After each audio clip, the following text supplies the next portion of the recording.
friends. I have something I need to confess. I am not proud of it. It's pretty embarrassing, but I think it's time that I just get this out in the open. And that is that I did not vote for the first time until 2016 when I was 28 years old. And before you click off this video because you are so tired of hearing about election stuff, I get it. It has been chaotic and stressful, and because I know that you guys have been so inundated with stuff about the election, I debated whether or not I should even post anything. But then I started to think about the fact that when I'm not sharing music with you guys, I love to talk to you guys about things that I wish that I had known when I was younger. Because I know that a lot of you guys are younger than me, so if I'm able to say anything helpful that I wish maybe I had heard when I was your age, I am happy to be able to do that. So what I figured I would do is that I would tell you some of the reasons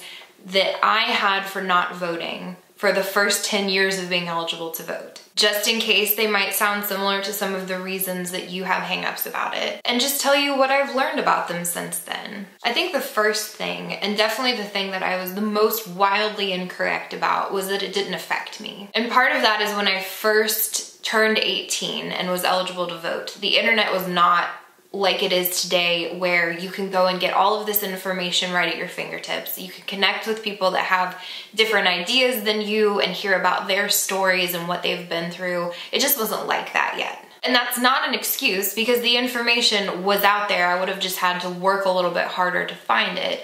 But that was my mentality at the time. And the thing that I didn't fully understand and fully recognize is that the office of president is not the only thing on a ballot for an election. And in some ways, the office of president is going to be the position on that ballot that least affects your day-to-day life. Most of the things that affect your community and where you live are going to be decided at a local level. For example, the county I live in is split into 7 sections, and each of those sections has 2 aldermen. And what aldermen do is they're in charge of their little section. They're in charge of hearing the things that the people in that section of the county are concerned about or they would want to see, and they go to the larger board of the county, and literally, like any position that is on that ballot, they're supposed to represent the people. And the beautiful thing is when you get to that small level of alderman, where it's literally you break up the country, the state, the county, the section of the county. These are people that are members of your community. These are people that if you actually have a concern that you want to talk to them about,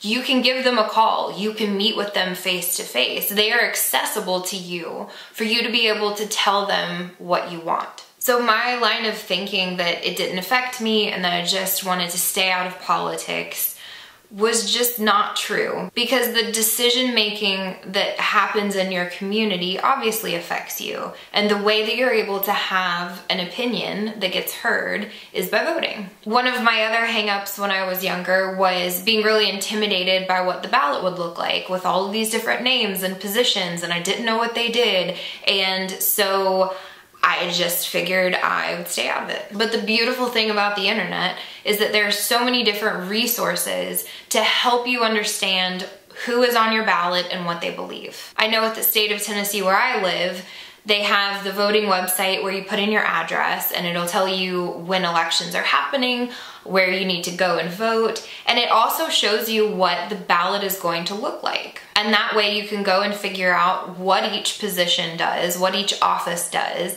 and who the people are that are running for it. And then there are other websites that will literally tell you about each candidate.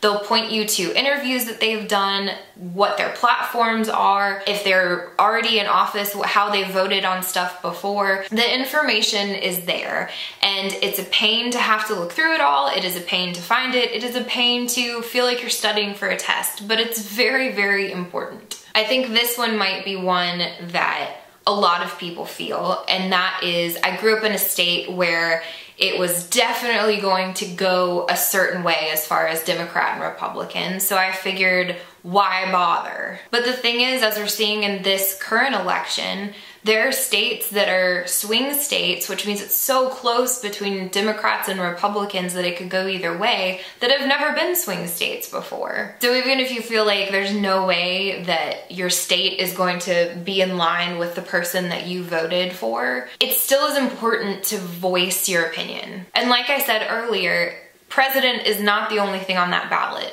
Congress is not the only thing on that ballot. There are actually a lot of states that have a mixture of Democrats and Republicans when it comes to the state Senate and when it comes to your local positions. And then when you get down to the smaller positions like mayor or alderman, those are independent. So they're technically not supposed to run as Democrats or Republicans. So it was silly of me to think that just because my state wouldn't agree with who I voted for president meant that I didn't need to do any of it. It just was wrong. And then I also know a lot of times your options don't feel like they're very good. Maybe you don't like either candidate. Maybe you're like, seriously, this is the best we could come up with. And just know that it is well within your prerogative and absolutely your right to vote for a third party candidate, to write somebody in.